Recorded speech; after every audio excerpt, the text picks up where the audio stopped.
name is Olivia Snipes, and this is my demonstration speech. Today, I'm going to be showing you how to make a tie-knot blanket. A tie-knot blanket is easy and can be inexpensive to do.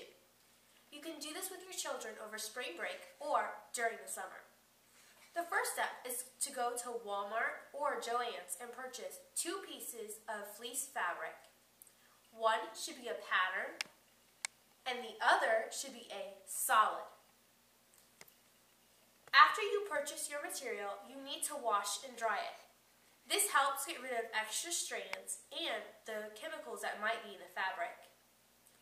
After you have washed and dried your fabric, you need to lay your pattern right side down on a flat surface. Then lay your solid piece of material right side up on top of your pattern.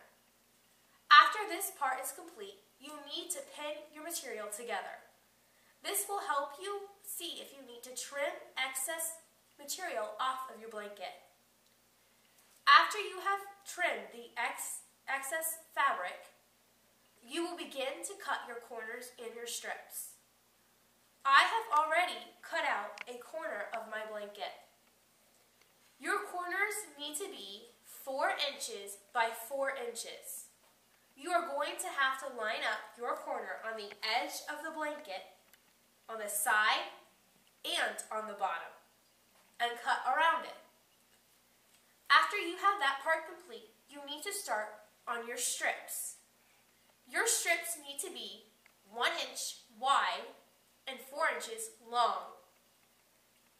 When you go to cut your strips, you are going to line the edge of your template along the blanket's edge, where you cut the corner off. You are going to proceed cutting multiple strips.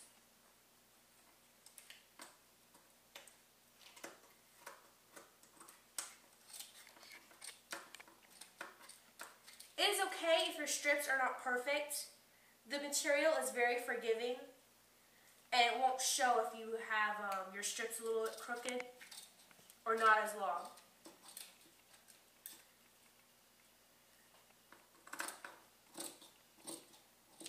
After you have cut several strips, you begin to tie your knots with your strips.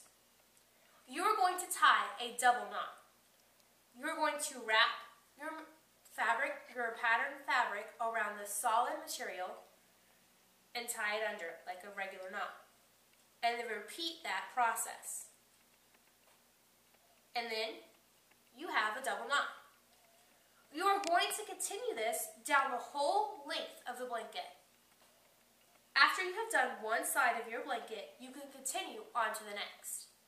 I am going to finish my blanket and then show you the end product.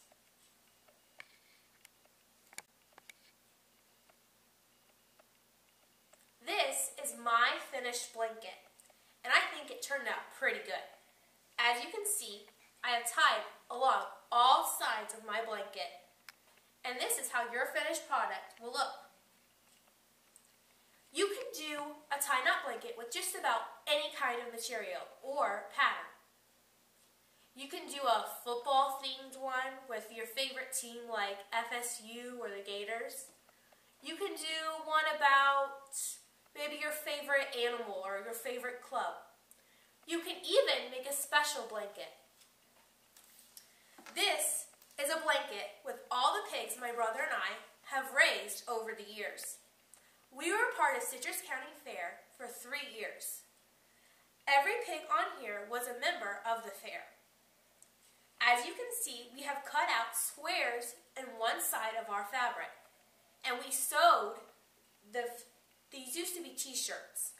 So we cut out the part of the t-shirt that we wanted to show, and we sewed it into the fabric so that it would look like it belonged there.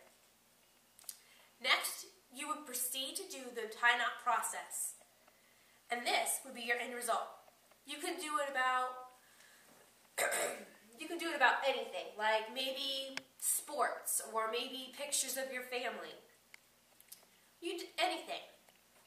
In conclusion, I have talked to you about doing a tie-knot blanket and the process that it takes, and the different things that you can do with a tie-knot blanket. I hope you enjoyed my video and will try to make your own. Thank you.